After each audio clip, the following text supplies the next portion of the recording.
بسم اللہ الرحمن الرحیم. تمام تعریف اللہ کے لیے درود اور سلام محمد علی محمد.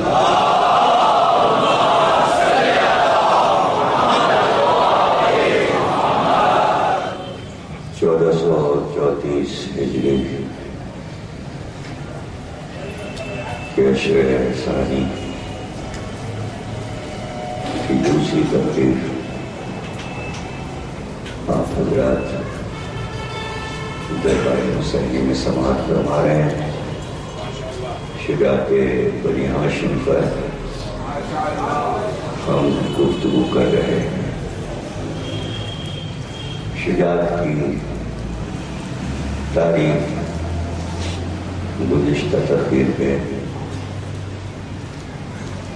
بیان کی گئی کہ شجاعت صرف میدان جنگ کا ہی مظاہرہ نہیں، صرف تلوار اور ہتھیار سے شجاعت کا اظہار نہیں ہوتا، بلکہ شجاعت کا مفہوم جو قرآن نے سمجھایا اور حدیثوں نے بتایا وہ یہ ہے کہ دنیا کے عام انسانوں میں جو شجاعت و قدرت وہ صرف بہادر تھے، ان کے پاس علم نہیں تھا. لیکن قرآن یہ کہتا ہے کہ ہم نے جسے طاقت دی اور شجاعت دی اسے علم بھی دیا. تو علم کے بغیر شجاعت بیکار ہے، پھر وہ شجاعت نہ رہی. زمانہ اسے شجاعت کہتا ہے، بہادری کہتا ہے، اس لیے کہ شجاعت عدل کے ساتھ ہے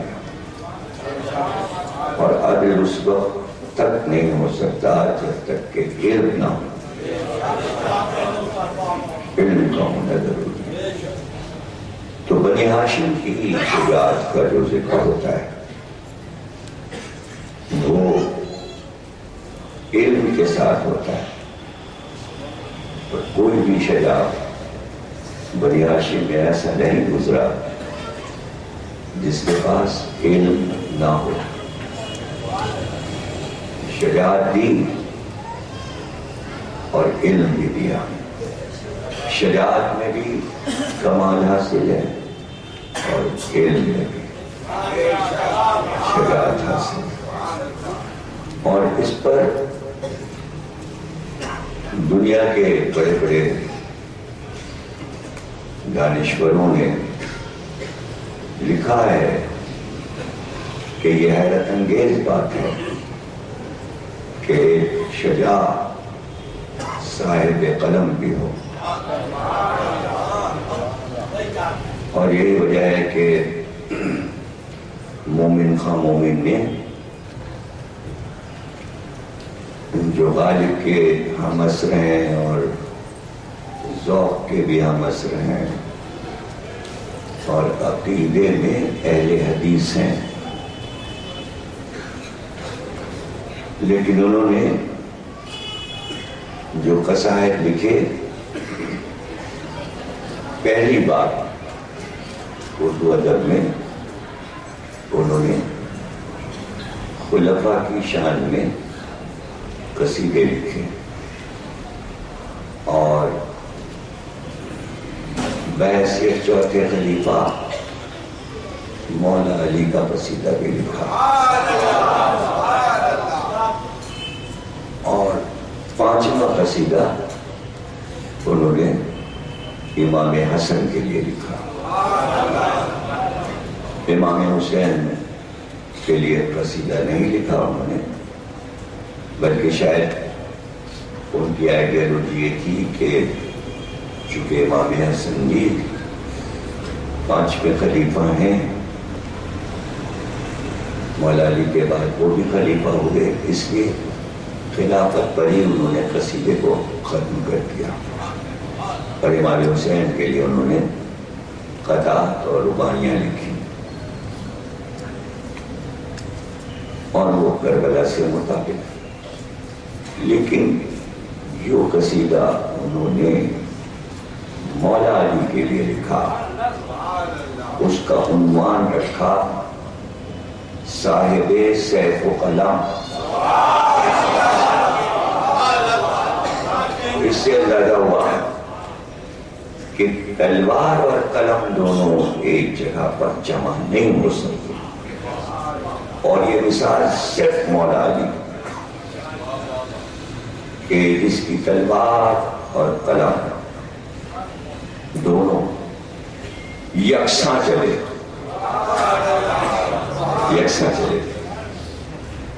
اور اس کی بہترین مثال یہ ہے جو بھی میرے ذہن میں آئی کہ بات جو میں نے کہی علم اور تلوار، تو ذہن میں ایک مثال بھی سامنے آ گئی کہ مولا علی تلوار چلاتے تھے اور تلوار نیام میں رہتی تھی۔ تو پہلی کتاب جو قرآن کے بعد لکھی گئی، قرآن کے بلکہ ساتھ ہی لکھی جاتی ہے، قرآن آتا رہا اور یہ کتاب مولا علی لکھتے رہے۔ اس کتاب میں مولا نے اسلامی فیصلوں کے اصول بتائے۔ یہ قانون کی کتاب ہے، یہ عدلیہ کی کتاب ہے۔ تو یہ کتاب مولا علی نے ذوالفقار کے نیام پر لکھی۔ یہ مثال میں آپ کے سامنے دینا چاہتا تھا کہ صاحب سیف و قلم ہونا ہی مشکل ہے، نہ کہ علی نے تلوار اور قلم کو ایک جگہ کر دیا کہ اندر تلوار ہے اور نیام پر وہ کتاب لکھی ہوئی ہے جو بعد میں دین کے بہت کام آئی، اور یہ پہلی کتاب ہے جو مولا علی نے لکھی، اور سب سے زیادہ کتابیں مولا علی کی جو آپ نے لکھی، قدر الہی، قضاء الہی، علم حروف، علم ابجد، تفسیر قرآن اور کیلوگرافی پر آپ کی کتاب، سائنس پر آپ کی کتاب، اور یہ تمام کتابیں جن کی تعداد 100 سے زیادہ ہے جو مولا علی نے لکھی، وہ کتابیں مصر کے اسکندریہ کے کتب خانے میں مولا علی کی تحریر میں رکھی، اور وہیں سے ان کی نقل لے کر وہ چھاپی گئی کتابیں اور ان کی شرح لکھی گئی، اور اس طرح علم عام ہوا۔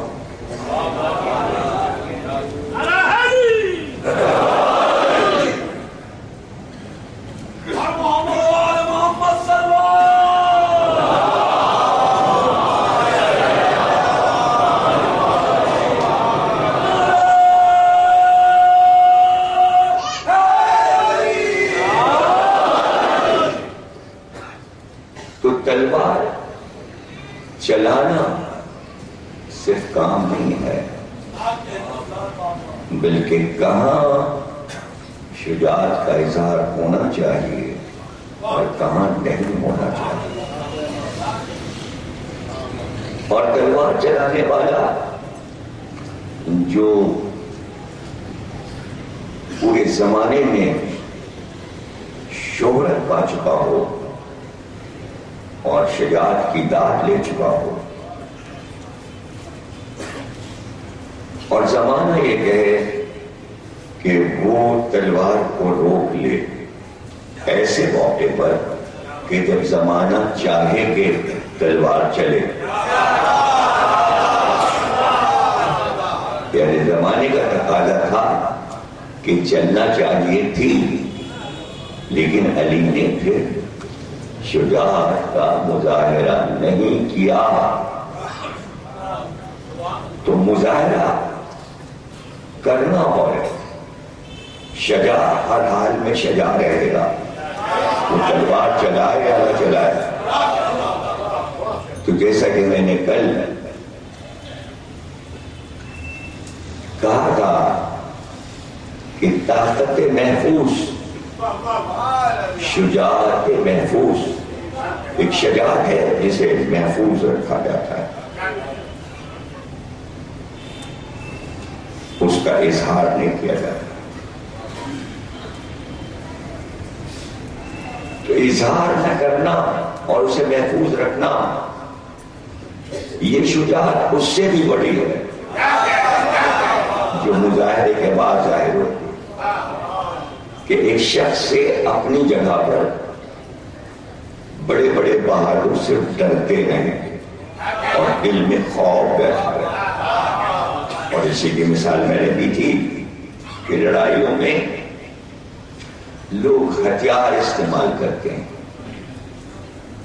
تو فوجوں کے ڈنکے بجنے لگتے ہیں، لوگ ڈرنے لگتے ہیں، بڑے بہادر لوگ ہیں. اور اب بھی لڑائیاں ہوتی ہیں، اس کے باوجود ایٹم بم بنایا گیا اور جو ملک ایٹمی طاقت بن گئے ان سے سب ڈرتے ہیں. تو اب کلاشنکوف کا ڈر نہیں رہا، اب ٹینک کا ڈر نہیں رہا، اب فوجوں کا ڈر نہیں رہا، وہ سب کے پاس ہے. اب اس ذخیرے کا ڈر ہے کہ جو اگر ایک دشمن کے ملک پہ گر جائے تو پورا ملک تباہ ہو جائے. اس لیے کہ اس میں کوئی محنت نہیں ہے. میدان جنگ میں تو ایک محنت ہوتی ہے، لوگوں کو تیار کیا جاتا ہے، ٹریننگ ہوتی ہے، ہتھیار خریدے جاتے ہیں، پھر میدان میں آیا جاتا ہے، پھر جانوں کا خطرہ ہوتا ہے.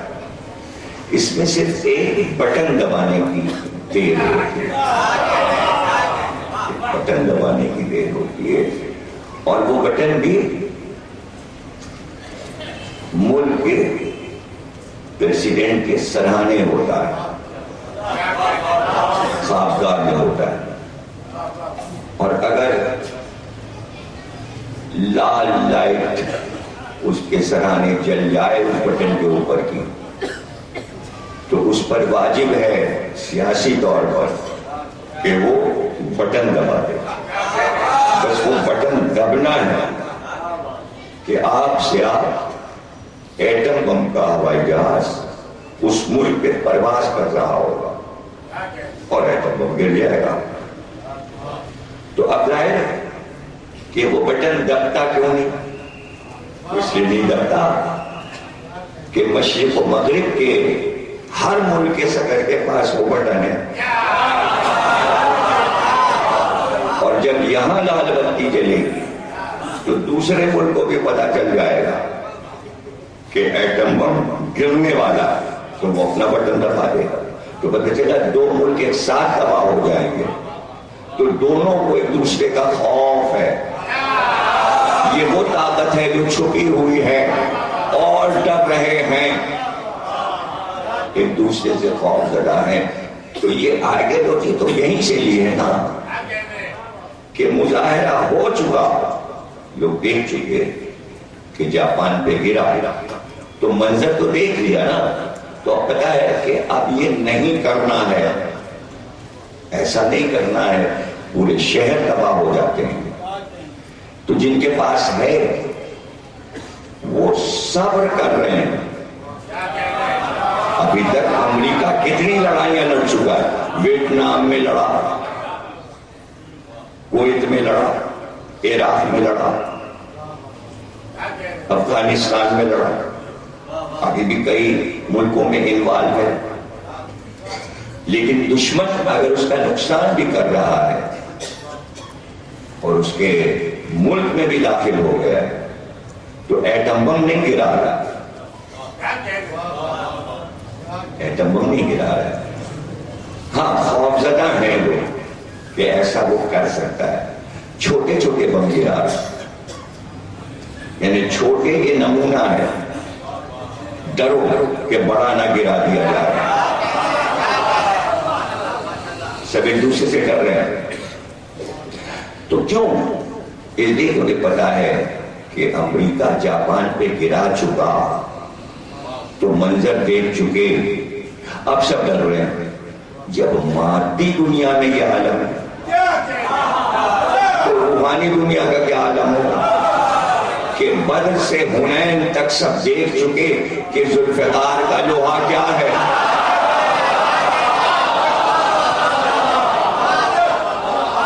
اب اگر 25 سال علی چپ مدینے میں بیٹھے رہیں تو زمانہ خوفزدہ رہے گا کہ طاقتیں محفوظ ہے، ایسا کوئی کام نہیں کرنا کہ یہ مجبور ہو جائیں.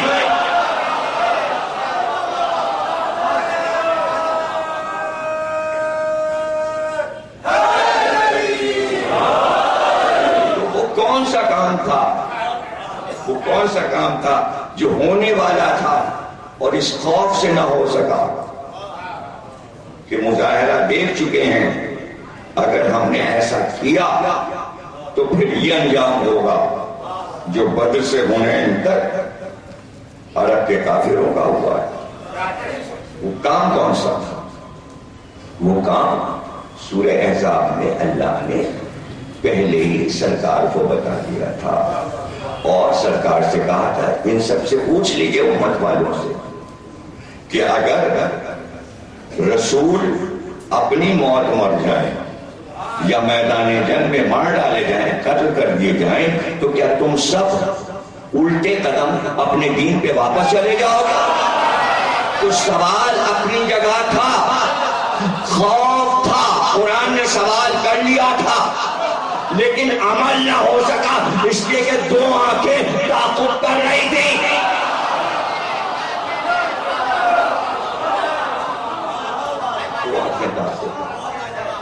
اب طاقت کا مفہوم سمجھ لی کہ اتنی بڑی طاقت خدائی طاقت تھی کہ بغیر اظہار کے وہ کام نہ ہو سکا جو دنیا کا سب سے خطرناک کام ہوتا. یہ تھا خوف شجاعت علی کا. رہ گیا یہ کہ شاید کسی کے منہ سے یہ نکل جائے کہ وہ علی کی جوانی تھی. تو علی 60 کے ہو گئے، 63 کے ہو گئے، تو اب وہ بات نہ رہی. اس لیے ضروری تھا کہ 25 برس کے بعد جمل ہو، پھر صفین ہو، پھر نہروان ہو.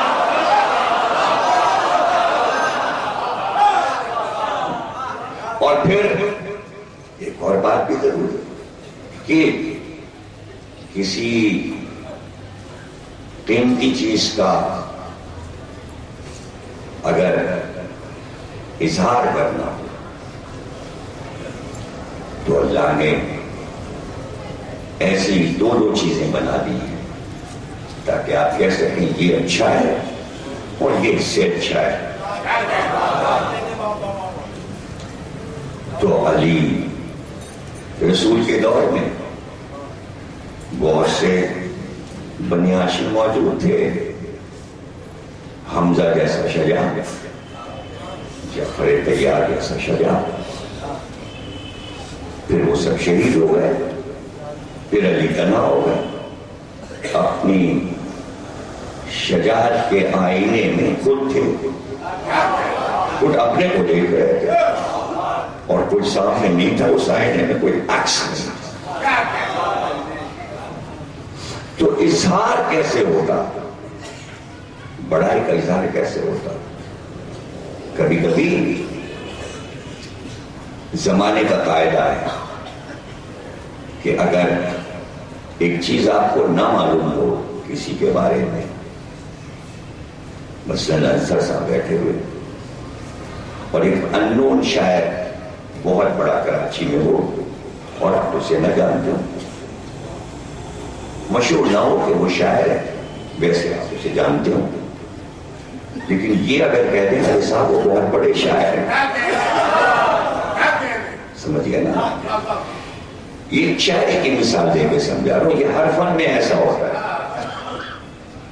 تو اس کے لیے عوام کا کہنا سند نہیں ہے۔ اسی بات کو میر انیس نے اس طرح کہا کہ تعریف کریں خاص تو ہے کام کی تعریف، کب مانتے ہیں اہل سخن عام کی تعریف؟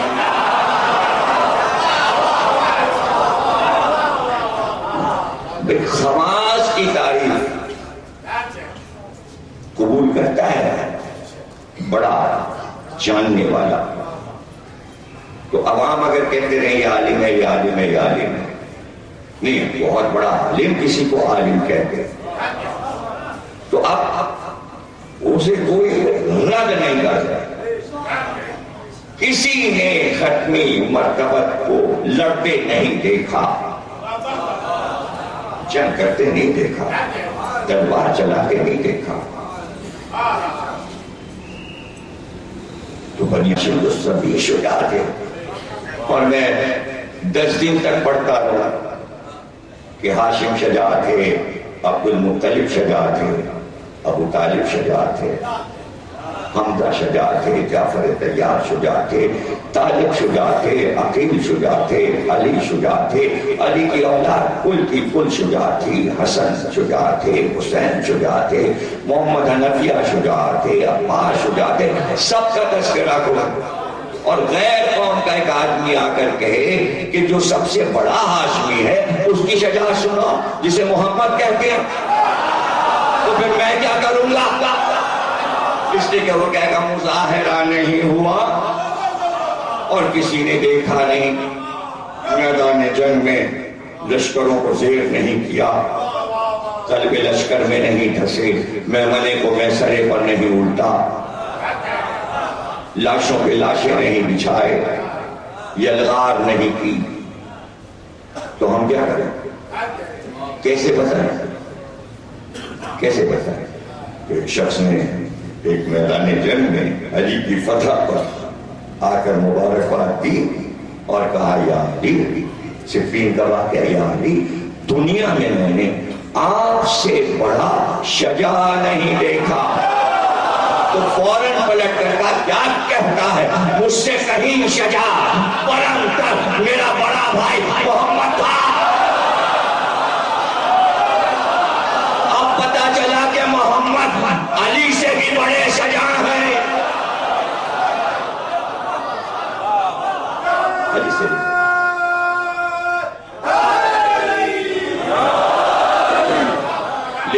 لیکن میں دوسری دلیل سے بھی یہ بات کہہ سکتا ہوں کہ علی سے بڑا کوئی شجاع نہیں، اور علی کی شجاعت جس کے اختیار میں ہو اس سے بڑا کوئی شجاع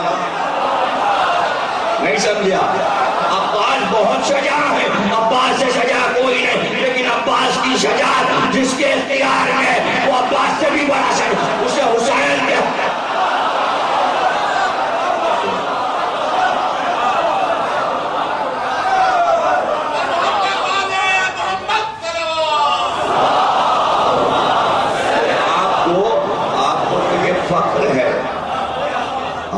فخر حاصل ہے۔ بات تو کہہ چکا لیکن نکتے تو آتے ہی چلے جاتے ہیں، تو پھر کیا کریں، بات آگے بڑھانا ہوتی ہے۔ آپ کو یہ فخر ہے کہ اگر آپ کا علی ولی نہ ہوتا تو امت محتاج تھی کہ محمد کی شجاعت کو ثابت کر سکے، علی کے علاوہ کوئی آگے کہہ نہیں سکتا اور سند ہو نہیں سکتی۔ تعریف کرے خاص تو ہے کام کی تعریف، کب مانتی ہیں اہل سخن عام کی تعریف؟ عوام کے کہنے سے کچھ نہیں ہوگا، عوام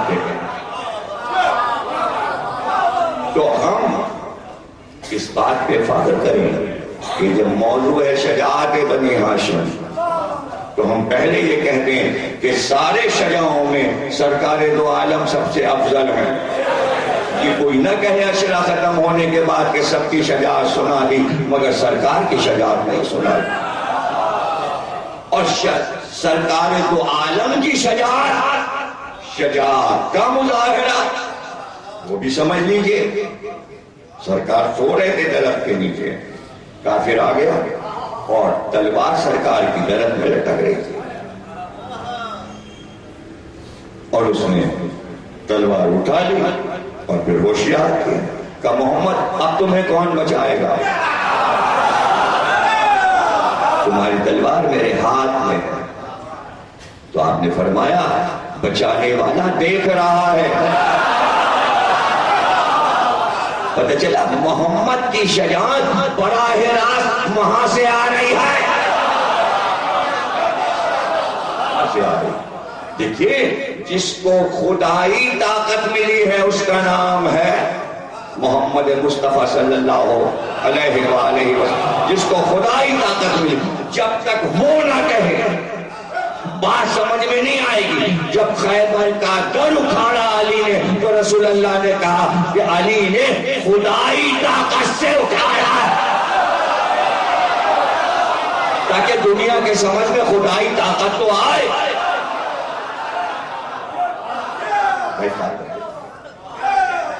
تو وہ جسے عطا کر دے تو شجاعت کو بھی معجزہ بنا دے وہ بتا. تو غور کیا آپ نے کہ شجاعت کا ذکر تو ہم کریں گے لیکن یہ خیال رہے کہ میں اتنی جلدی تلواریں نہیں چلاؤں گا جب تک ذہن نشین نہ ہو جائے کہ بغیر تلوار کی بھی شجاعت ہوتی ہے, بغیر تلوار کی بھی شجاعت ہوتی ہے. اور میں نے کہا کہ اگر تنہا ہے تو تعریف کیسے ہو. تو 25 برس علی تنہا تھے اپنی شجاعت میں, نہیں سمجھے آپ. دیکھیے شجاعت کے لیے یہ توہین ہے کہ بزدل پہ نکلے.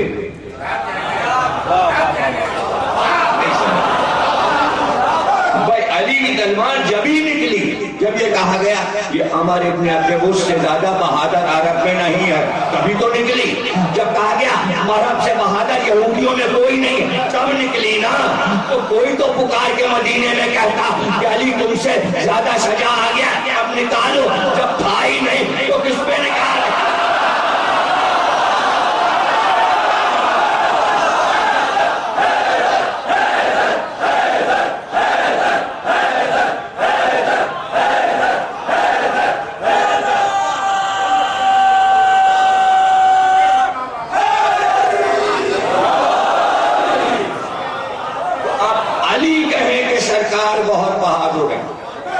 اس لیے کوئی دوسرا ہونا چاہیے جو یہ کہے سوال کر کے کہ علی بتائیے آپ کی شجاعت کہاں تک ہے, آپ کی شجاعت کہاں تک ہے.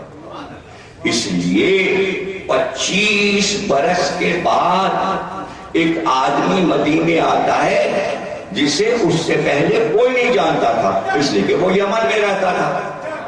اس کا نام ہے مالک اشتر.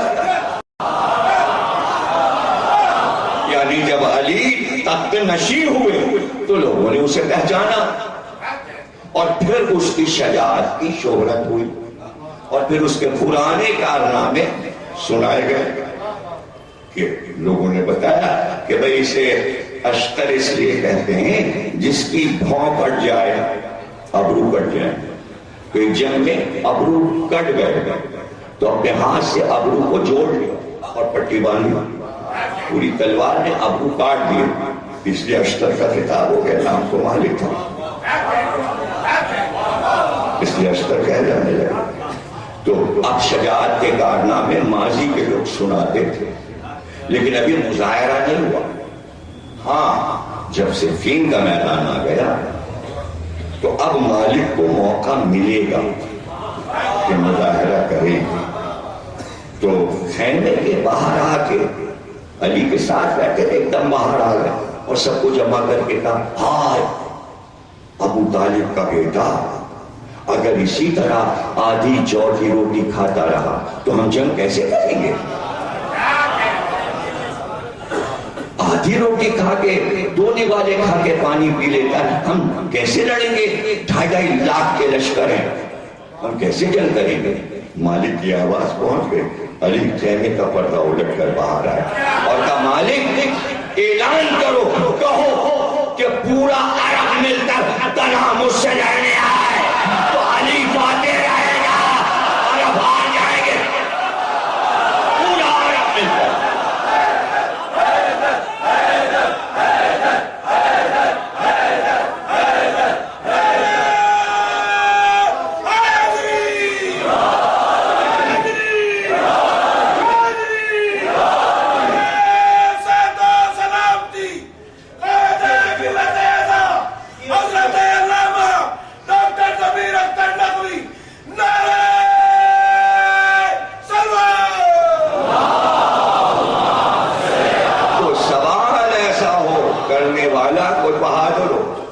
تاکہ اظہار ہو۔ مالک کے علاوہ یہ بات کوئی کہہ نہیں سکتا تھا، اور جو کچھ بھی واقعات ہیں، جیسا کہ میں نے کہا کہ 63 سال کی عمر میں ضروری تھا کہ یہ اظہار ہو کہ جیسے ہم بدر میں تھے، جیسے ہم خندق میں تھے، جیسے ہم خیبر کے دن تھے، اس میں کوئی فرق نہیں آیا۔ اس لیے مالک نے کہا اس طرح جائیں گے، صرف کرتا پہن کر، زرہ تو پہن لیجئے۔ علی کو زرہ کی کیا ضرورت ہے؟ اب چونکہ مالک اشکر تو 25 برس کے بعد آیا ہے، بلکہ اور لیٹ آیا ہے، 30 برس کے بعد آیا ہے، بات تو 7 ہجری کی ہے، اور اس سے بھی پہلے کی بات ہے 2 ہجری کی، کہ علی کے پاس ایک زرہ تھی نجاشی کی بھیجی ہوئی، جو رسول اللہ کے پاس تحفہ آیا تھا، اور رسول اللہ نے علی کو عطا کر دی تھی۔ تو جب ولیمہ ہوا تو رسول اللہ نے کہا یہ زرہ بھیج دو، 3 ہی چیزیں ہیں تمہارے پاس، تم کہہ دو ایک سواری ہے اور ایک تلوار ہے اور ایک زرہ ہے، تلوار تمہارے کام کی، سواری تمہارے کام کی، زرہ تمہارے کس کام کی؟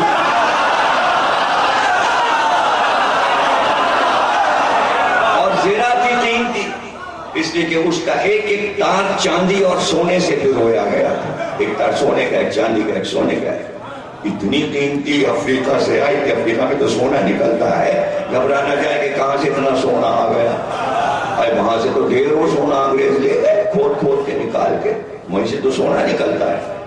اس زمانے میں تو کانیں محفوظ نہیں ہوں گی نجاشی کے دور میں، انگریز تو تھے نہیں کہ کھودتے، تو سریں سونے چاندی کی بنتی تھی، اس میں کیا ہو گیا ہے؟ اس نے تو پھر میں رسول اللہ کو بھیج دیا، وہ مولا علی کو دے دیا، کہا علی تمہارے کس کام کی ہے؟ وہ بک گئی۔ اچھا جب وہ بک گئی تو اس کے بعد تو ہمیں نہیں ملتا کہ علی نے زرہ استعمال کیوں، جب رسول نے بکوا دی تو اب علی کو ضرورت کیا ہے؟ زرہ کی کیا ضرورت ہے؟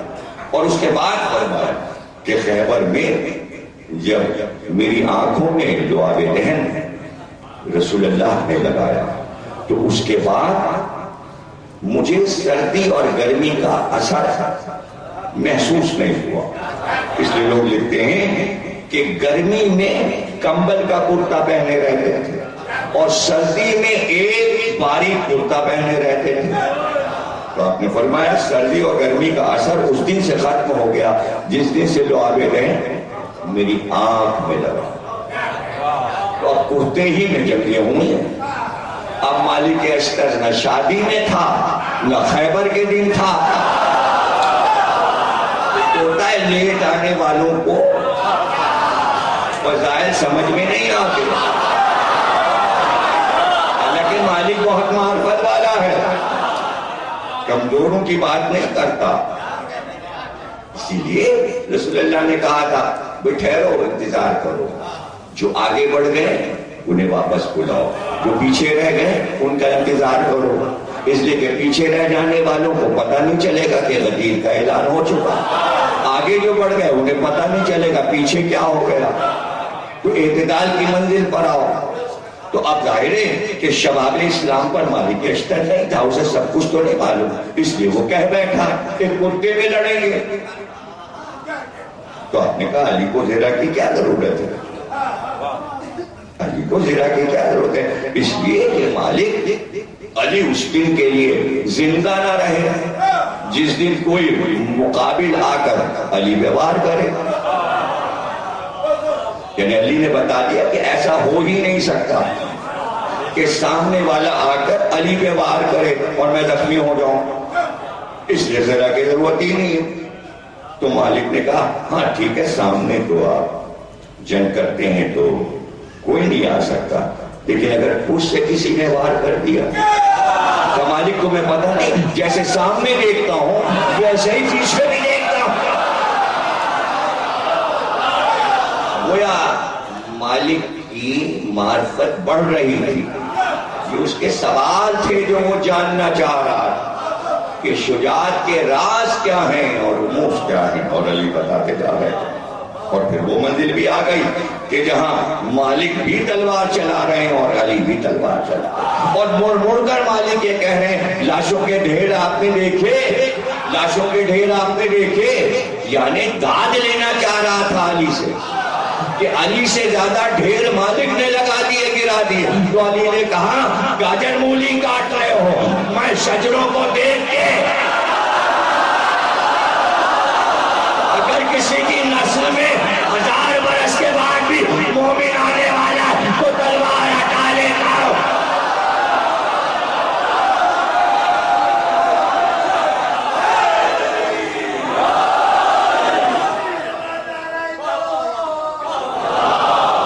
تو اب شروع تقریب میں میں نے کیا کہا؟ شجاعت بیکار ہے اگر علم نہ ہو،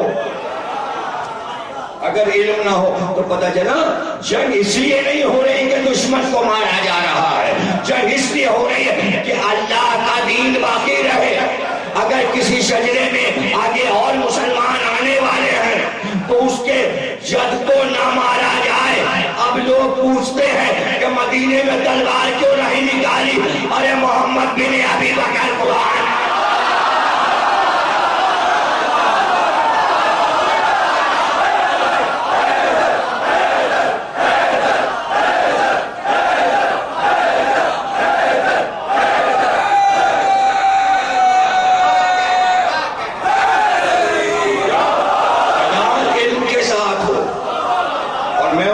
بنا کے پالوں گا۔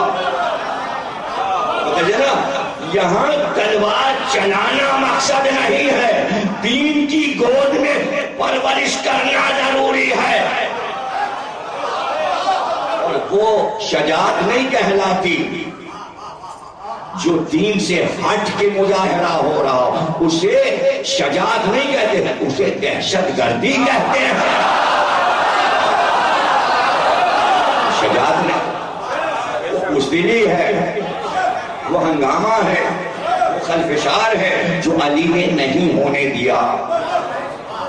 یعنی شجاعت کا مظاہرہ کرنے کے بعد کہ بس میں ہوں، علی بس ہیں، نہیں تو جب شجاعت معجزہ ہے، جب شجاعت معجزہ ہے تو کوئی کہے جب تک علی تھے علی کی شجاعت تھی، اور آپ دلیل بنا لیجئے، جب نوح تھے تو کشتی تھی، جب موسیٰ تھے تو عصا تھا، جب سلیمان تھے تو تخت تھا،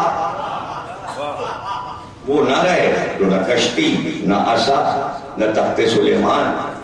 صاحب معجزہ کے ساتھ معجزہ بھی غائب ہو جاتا ہے، غیب میں چلا جاتا ہے۔ یہی تو معجزہ میں سنانا چاہ رہا ہوں، علی غیب میں ہے، شجاعت ظاہر ہے، آج بھی نعرے سے لوگ ڈرتے ہیں۔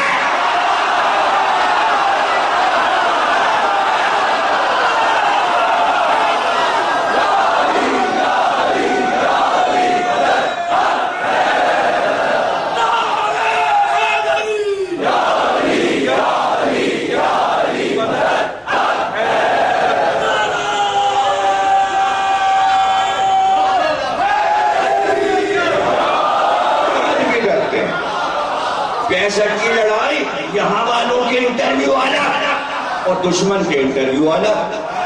اس لیے کہ وہ یہ کہہ رہے ہیں کہ جب یہ نعرہ لگاتے تھے پاکستانی نعرہ حیدری تو ہمیں کچھ اور نظر آتا تھا, ہمیں لشکر نظر آتے تھے, ہمیں کوئی سپاہی نظر آتا تھا جو مارتا ہوا بڑھتا جاتا. تو پتا چلا کہ جب نعرہ لگتا ہے تو وہ خود ہی آ جاتے ہیں. اور جب سن لو جملہ, اور جب کوئی بہادر شجاعت کی طرف علی کے وسیلے سے کرتا ہے تو اسی کو نشانے آ جائے میں.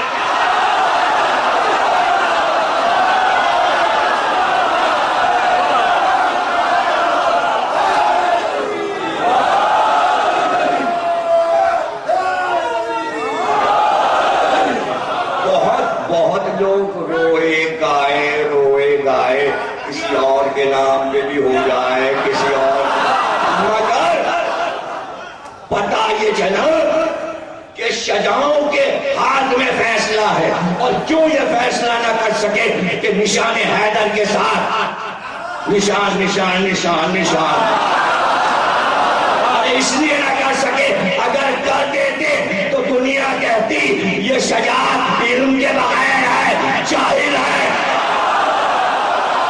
اور اسلام کہتا ہے شجاع وہی ہے جو عالم ہو اور علم رکھتا ہو. صرف علی کا نشان رکھنا بتاتا ہے پاکستان کی آرمی جاہل نہیں ہے, اور جس دن ایسا کرے گی تو خود ہی پتا چل جائے گا کیا ہوا. یعنی شجاعت علم کے ساتھ ہے. قرآن کا فارمولہ اللہ نے کہا علم والجسم بسطۃ علم والجسم. طالوت کو ہم نے علم اور جسم دونوں دیا. جسم بمانی طاقت, ایسے نہیں داؤد نے سپہ سالار بنا دیا, ایسے نہیں لشکر میں کہا بھی تھا بنی اسرائیل نے انون آدمی ہم تو جانتے نہیں, کہ نہیں اللہ نے اسے شجاعت بھی دی ہے اور علم بھی دی. اس لیے پیغمبر نے کہا یہی رہے گا. تو اب کوئی کہے کہ بھئی کسی اور کو نہیں, جہاں تلوار کا مظاہرہ نہیں بھی ہے وہاں بھی علی ہے. لوگ یہ سمجھ لیں ہاں علی کی ضرورت پر جب ہی پڑتی تھی جب لشکر آتے تھے. بدر میں ضرورت پڑی بھیج دیا گیا, خندق میں ضرورت پڑی تو علی کو بھیج دیا گیا. اوروں کے کام تھے, نہیں کسی کے بھی کوئی کام نہیں تھے, وہاں بھی علی ہی کے کام تھے. تو پوچھ لیجیے مولانا مودودی سے کہ نویں سورے کی تفسیر میں کیا لکھا ہے. سورہ برات لے کر مکے کون گیا؟ سورہ توبہ مکے میں کس نے سنائی؟ تو اس دن تلوار تو نہیں چلانا تھی. تو اللہ جانتا تھا کہ وہ شجاع جائے جو طاقت محفوظ ہو, بغیر تلوار چلائے اعلان کرنا تھا. خود علی نے فرمایا کہ ان بس نہیں چل رہا تھا کہ میری بوٹیاں کر کے پہاڑوں پہ پھینک دیتے, لیکن میں نے انہی پہ تبرہ کیا. کعبے میں کھڑے ہو کر مشرکوں پہ تبرہ, کافروں پہ تبرہ, تمہارے ماضی پہ تبرہ, تمہاری بری رسومات پہ تبرہ. ارے علی نہیں کر رہے تھے, سورہ سنا رہے تھے, تبرہ والا سورہ. برات کے معنی تبرہ, ہم تم سے دوری اختیار کرتے ہیں. اب انہی پہ تبرہ ہو رہا تھا اور ایک آدمی سنا رہا تھا اور ہزاروں کھڑے تھے, کچھ نہ کر سکے. تو علی نے کہا وہ چاہتے تھے ہمیں ٹکڑے ٹکڑے کر دیں, لیکن ہم جب سنا رہے تھے سورہ برات تو ہم نے اپنا ہاتھ ذوالفقار کے رستے پہ رکھا. طاقت محفوظ.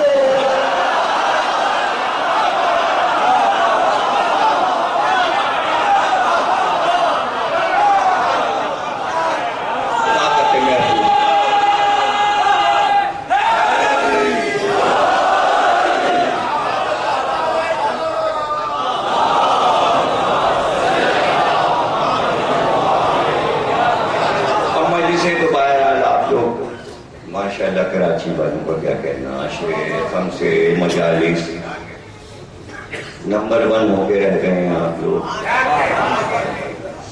اور شورا ہے پوری دنیا میں کراچی کی مجلسوں کا, لیکن مجلسیں مظاہرہ ہیں. یہ آپ کی طاقت ہے، یہ مجلس ہے آپ کی طاقت. لیکن ایک طاقت محفوظ ہے، اسے کہتے ہیں کتاب. کتنے کم لوگوں نے واہ واہ کی. اس سے پتہ چل گیا کون پڑھتا ہے اور کون نہیں پڑھتا. کھل گیا نا راز. یعنی ہزاروں کے مجمع میں بھی اگر کسی کا راز کھولنا چاہو تو ایک جملے سے کھولا جائے. ارے یہ بھی نہیں سوچتے اتنے لوگوں کے سامنے ظاہر ہو جائے گا کہ سب مل کے چلاتے ہاں طاقت محفوظ کتاب ہے اور مجلس طاقت مظاہرہ ہے. اتنا اچھا جملہ کہا. یہ طاقت محفوظ ہے. تو فیاض صاحب بتا رہے ہیں کہ پرسوں 5 کتابیں میری آئی، اس کا اعلان کر دیا. اب جو یہ کتابیں آ رہی ہیں یہ یہی اشرے ہیں جو مسلسل پڑھ رہا ہوں. یہ کتابی شکل میں آ رہے ہیں. لیکن یہاں طاقت کا مظاہرہ ہے کتابت. جب یہ کتابت میں آئی تو طاقت محفوظ ہو گئی. ایک اجرے کا مزہ آپ نے 10 دن دیا. اب یہ صدیوں پہ گیا. سیدھی کام نہیں آتی، وہ خراب ہو جاتی ہے، کیسے خراب ہو جاتی ہے. کتاب زندہ رہتی ہے. یہ کتاب کے لیے معجزہ کیوں ہے کہ یہ صدیوں زندہ رہتی ہے؟ قرآن کے صدقے میں. چونکہ پیغمبر نے کہہ دیا کتاب چھوڑ رہا ہوں اور یہ کوثر تک رہے گی، تو ہر وہ کتاب جو قرآن کے تاثیر میں چل رہی ہوگی وہ قرآن کے ساتھ ساتھ کوثر تک جائے گی، وہ خراب نہیں ہو سکتی. کتاب کبھی فنا نہیں ہوتی. ہزاروں ہزاروں برس کی کتابیں کتب خانے میں نکل آتی ہیں. تو یہ آپ کے طاقت محفوظ ہے. پڑھا آپ نے، علم مل گیا محفوظ. جب تک نہیں پڑھا نہیں پڑھا. پڑھ لیا کچھ اور طاقت آ گئی. سنا ہوا تو 2 سورہ آپ نہیں سمجھا. سن رہے ہیں تو 2 سورہ ابھی بھی نہ سمجھے کہ محاورہ کیا ہے اردو کا. ارے ابا کہتے ہیں بیٹا کب سے کہہ رہا ہوں پڑھو، امتحان قریب ہے. پھر آخر میں چل جا کے کہا تمہارا تو بس یہی عالم ہے، ایک کان سے سنا دوسرے سے نکال لیا. تو پتہ نہیں کون یہ کام کرتا ہو کہ ادھر سے سنا اور ادھر سے نکال. ارے ان کی پہچان تو نہیں کرانی. لیکن آنکھوں کا کام کیا ہے؟ آنکھوں کے لیے کہتے ہیں آنکھوں کی سوئیاں. دیکھیے آنکھوں کے محاورے کان کے محاوروں سے افضل ہے. افضل ہے. اگر میں پڑھنا شروع کروں تو آنکھ امین ہے. پڑھا اور یہاں محفوظ کرا دیا. نہ یہ محفوظ کرا پاتا ہے نہ یہ محفوظ کرا پاتا ہے. لیکن یہ 2 آنکھیں اس لیے کہ اس کی جو چیز ہے سامنے اس کے نکلنے کا راستہ کہیں نہیں ہے، اسے ذخیرہ ہی ہونا ہے. یہ سنی ہوئی چیز سے پڑھی ہوئی چیز افضل ہوتی ہے.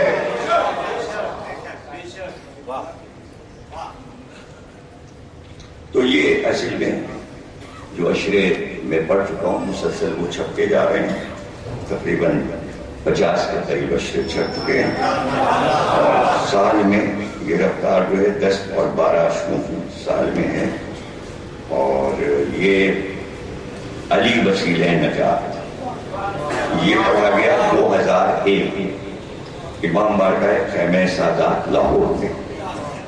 اور یہ پورا چھپ گیا علی وسیلہ نجات.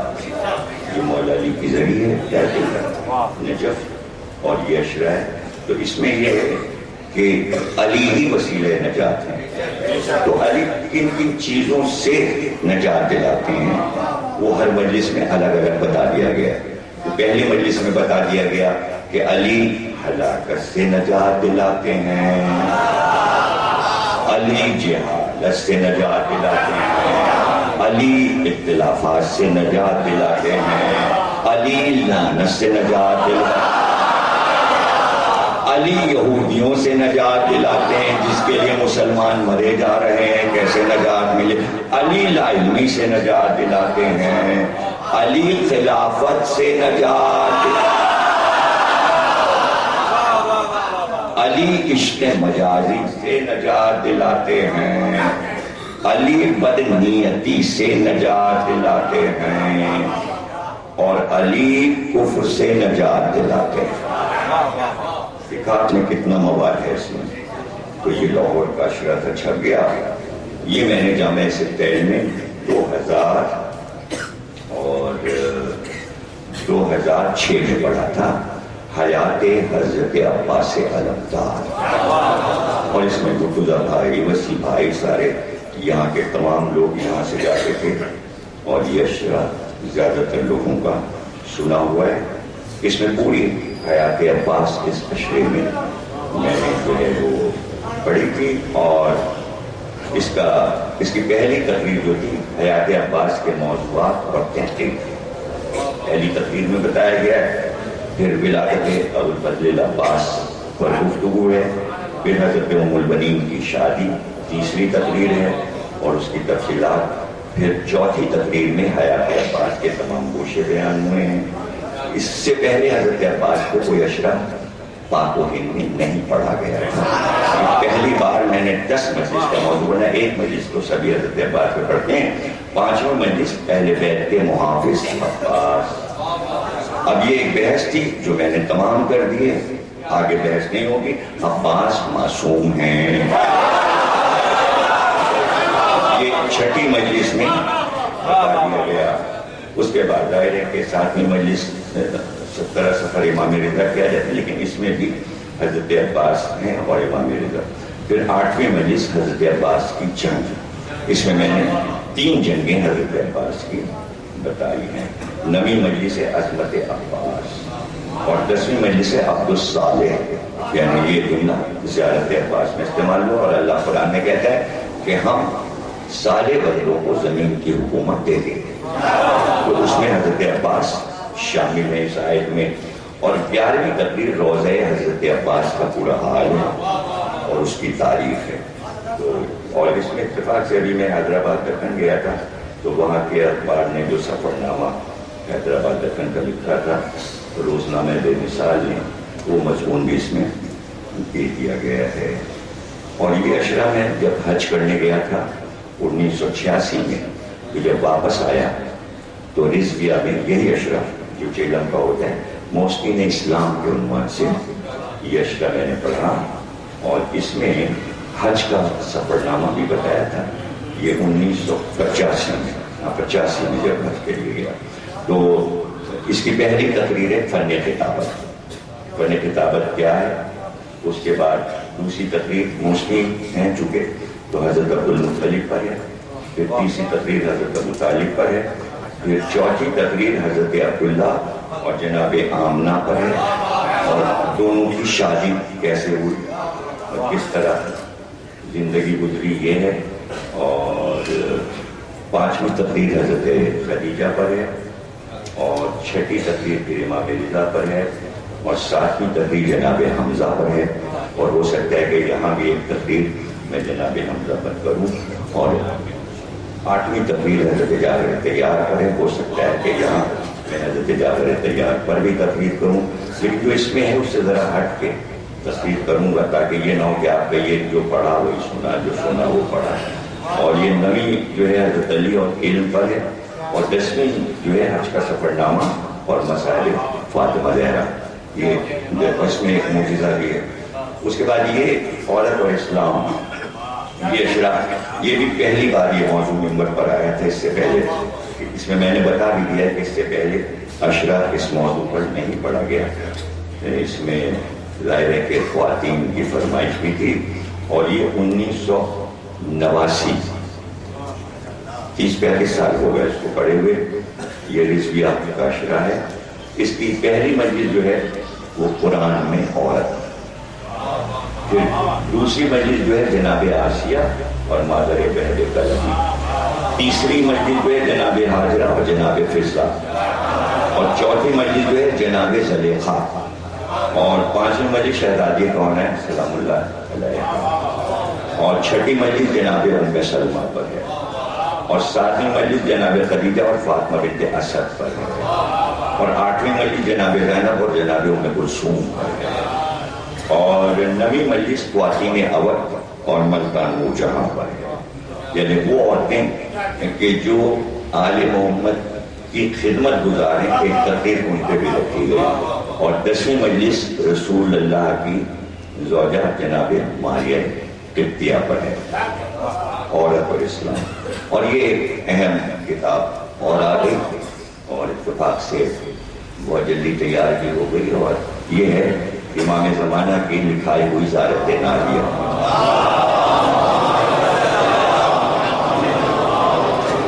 زیارت ناحیہ یہ وہ زیارت ہے جو امام نے قبر حسین پر کھڑے ہو کر پڑھی، اور ناحیہ کے معنی ہے نوحہ کرنا، تو یہ امام کا نوحہ بلکہ مرثیہ ہے، اور اس میں ایک ایک شہید کا نام لیا ہے، اس کے قاتل کا نام بتایا ہے، اس کی شہادت بتائی، اور پھر امام حسین کی شجاعت کا بیان ہے، اور پھر آپ کی شہادت کا بیان ہے، اور اس میں پورا منشور ہے کہ بعد کربلا دین کا منشور کیا تھا۔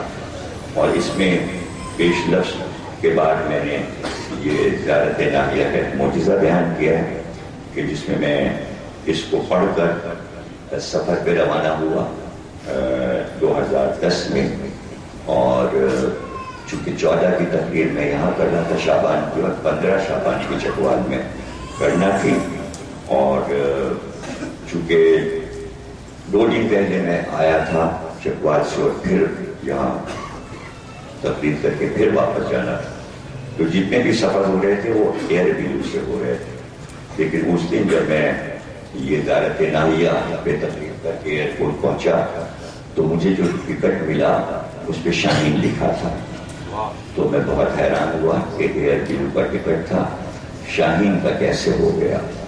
اور پھر جب اسلام آباد ایئرپورٹ پر میرا جہاز پہنچا تو 2.5 گھنٹے پرواز کرتا رہا، اور لوگ سمجھتے رہے موسم کی خرابی ہے، لیکن جب شاہین اترا اسلام آباد میں تو فوراً مجھے اطلاع دی گئی کہ وہ جہاز جو ایئر ویلو تھا وہ گر چکا ہے اور تباہ ہو چکا ہے، تو میرا ٹکٹ ایئر ویلو سے شاہین کا بدل دیا گیا۔ میں اسے امام زمانہ کا معجزہ کہتا ہوں کہ میں زیارت ناحیہ پڑھ کے نکلا تھا، تو یہ معجزہ ہے جسے آپ ورد کریں، یہ آپ کا تحفظ ہے اس میں۔ اور وہ تقریر جو میں کر کے کراچی روانہ ہوا تھا اسلام آباد، وہ پوری تقریر اس میں کیسٹ سے لکھ کر دے دی گئی ہے، اور یہ میرے خیال میں حیدر بھائی نے یہ تقریر لکھی ہے، یہ بیٹھے ہوئے جو ضمیر اختر کا نام لے کے نعرہ لگا، اور لوگ بہت چڑھتے ہیں کہ کون سا اتنا نام بنا رہا ہے، صحت و سلامتی اور یہ اور اب کچھ لوگ خوش بھی ہوتے ہیں۔ محمد والے محمد بلندر سلوار۔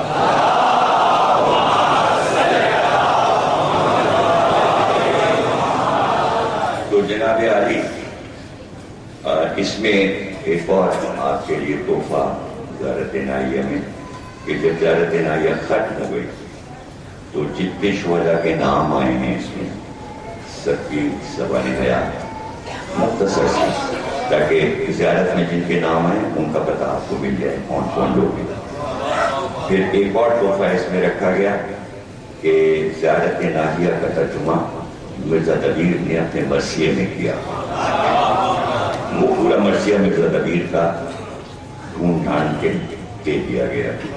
پھر میرش جنہوں نے ظافر الدین کا مرثیہ لکھا، انہوں نے بھی زیارت ناحیہ کا پورا ترجمہ دیا، وہ بھی اس میں چھاپ دیا گیا ہے۔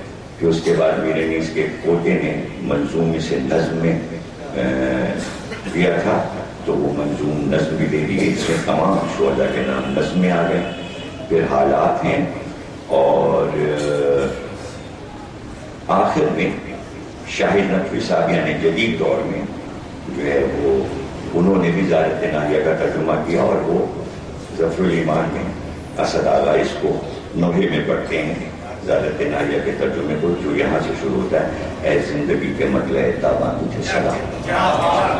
تو اس میں زیارت ناہیہ کا ترجمہ یہ ہو گیا جناب. اب تقریر کے آخر میں ایک اقتباس زیارت ناہیہ کا پڑھتا ہوں اور اس کے بعد آپ کے لیے میں دعا کرتا ہوں کہ جہاں پر امام نے امام حسین کی شجاعت کا بیان کیا.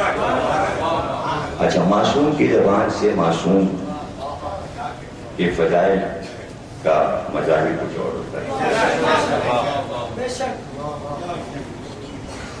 یہاں سے سنیے اور ترجمہ سنا رہا ہوں اور آپ پڑھیے گا اسے. امام زمانہ فرماتے ہیں امام حسین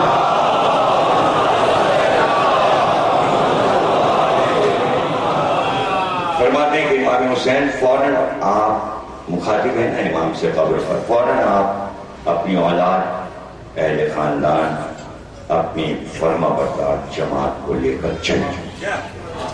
اسے پہلے بیعت کا سوال اور وہ سارا منظرنامہ عرب کا وہ آپ کو پڑھیے گا.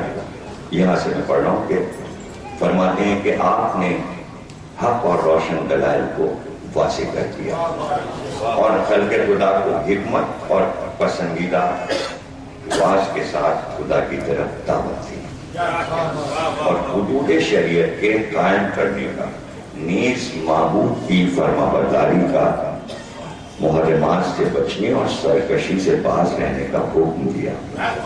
لیکن ستمگاروں نے ظلم و عداوت سے آپ کا مقابلہ کیا. آپ نے پہلے تو ان کو غضب خدا سے ڈرایا اور حجت ہدایت کی.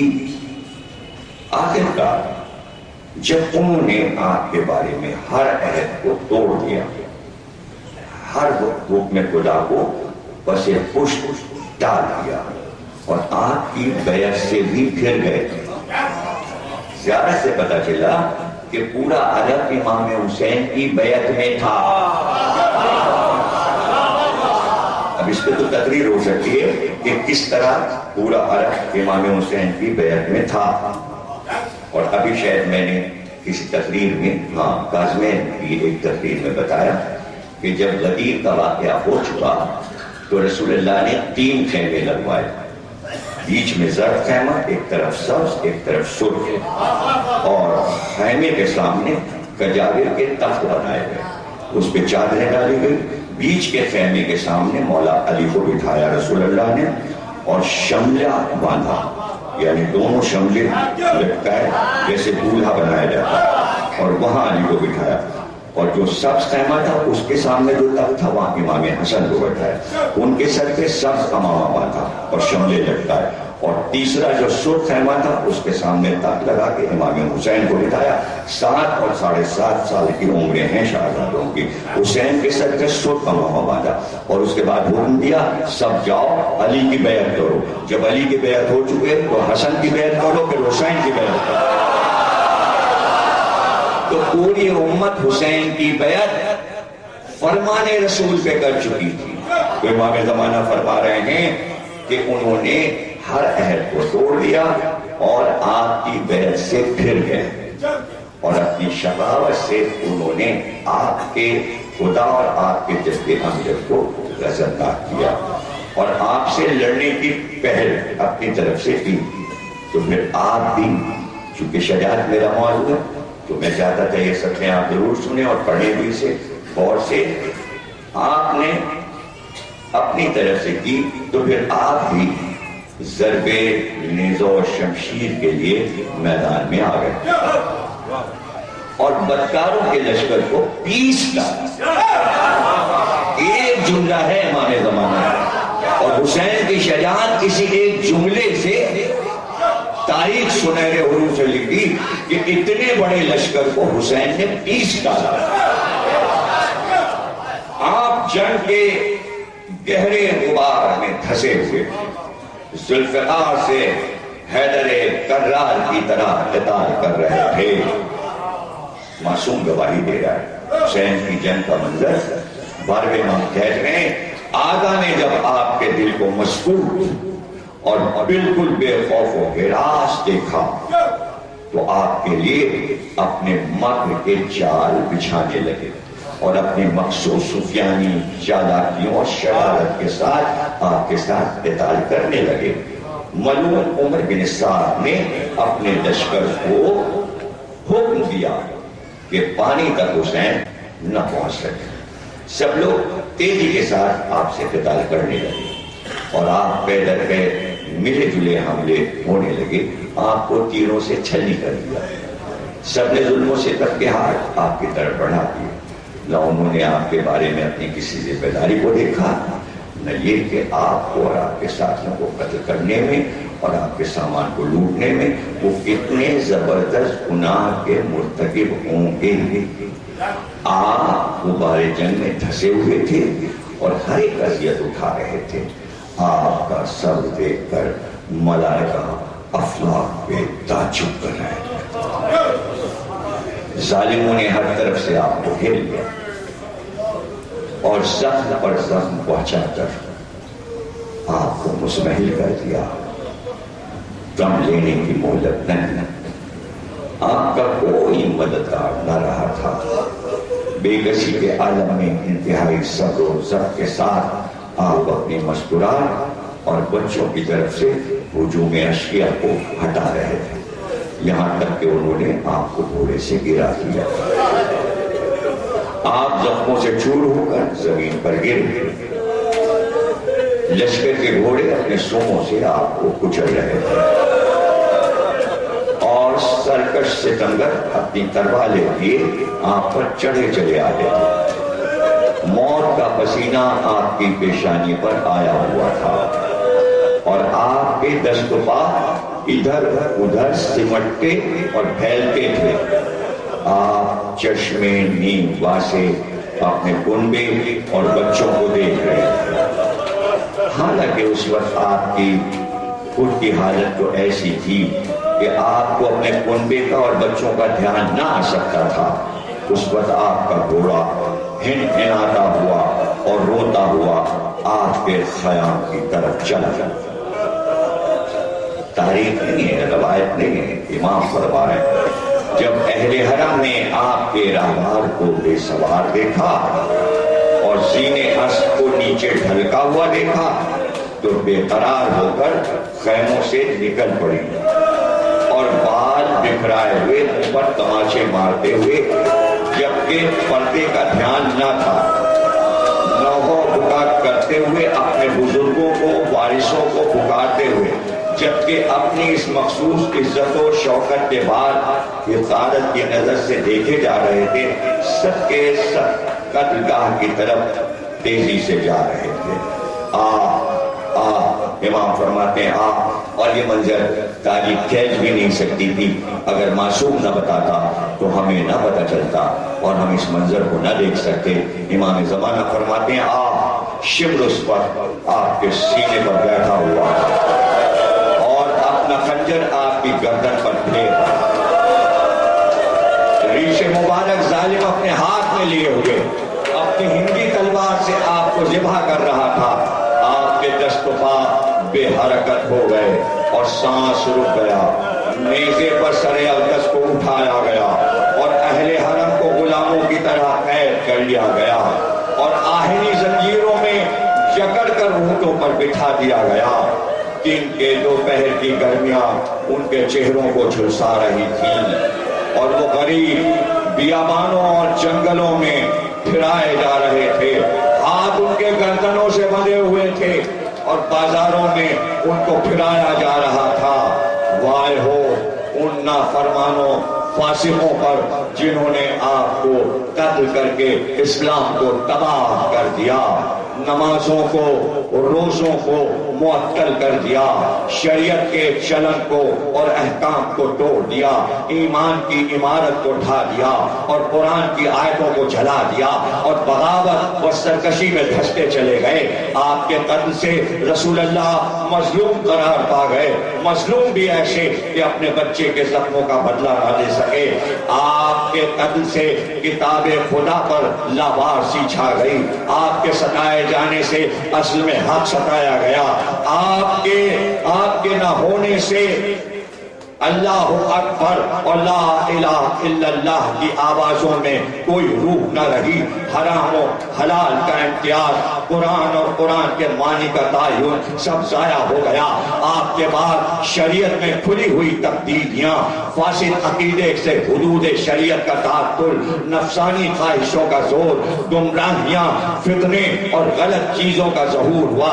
غرض کہ آپ کی سنانے والا آپ کے جد امجد کی قبر کے پاس کھڑا ہوا اور آپ کی سنانی برستے ہوئے آنسوؤں کے ساتھ رسول اللہ کو یہ کہتے ہوئے سنائی کہ یا رسول اللہ، آپ کا فرزند، آپ کا بچہ قتل کر دیا گیا اور آپ کے گھر والوں اور جانثاروں کو مار دیا گیا اور آپ کی ذریت کو قیدی بنا لیا گیا.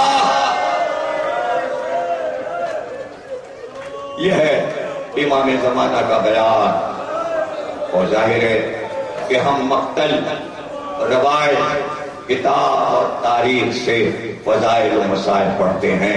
اس سے بڑے مسائل کیا ہو سکتے ہیں جب آپ پڑھیں گے اور روحانی ماحول میں پڑھیں گے، اکیلے بیٹھ کے نماز کے بعد پڑھیں گے اور اسے لوہے کی طرح پڑھیے. امام اسے پڑھتے ہیں اور روتے ہیں. ہر شب جمعہ امام اسے پڑھتے ہیں. امام نے اسے خود لکھا اور لکھ کر سرداب میں جنہوں نے زیارت کی جب تہخانے میں جائیں تو وہاں نیچے ایک مسجد ہے، اس میں ایک طاق ہے، امام نے اس طاق پہ رکھ دیا.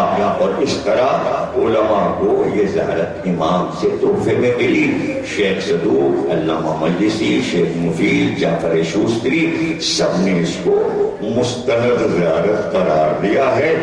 آپ نے ٹکڑا سنا، جب آپ پورا پڑھیں گے تو آپ کو پتہ چل جائے گا. آگے جا کے اسی میں جب آپ علی اکبر کا حال پڑھیں گے تو امام زمانہ کا ایک جملہ سن لیجئے، وہ زیارت میں پڑھ لیجئے گا.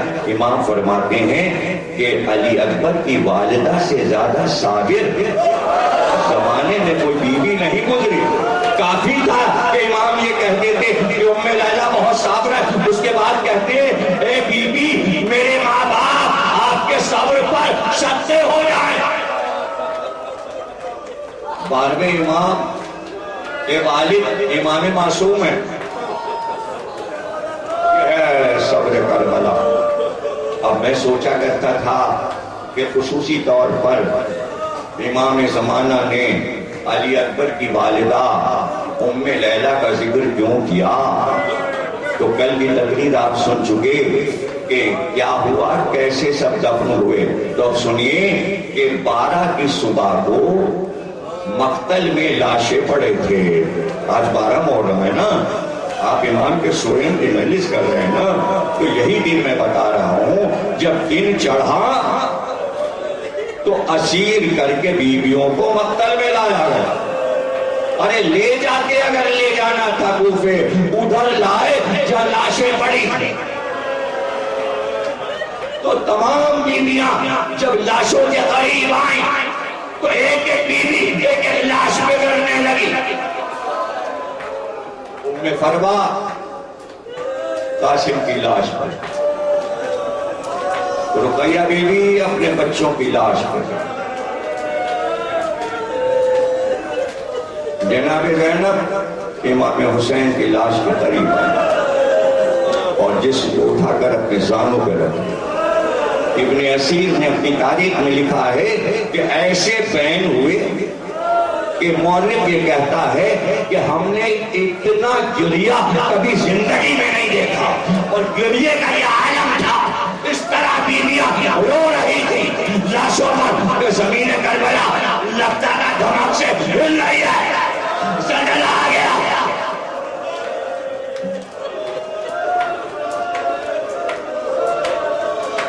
آخری عمر عرض کا تھا.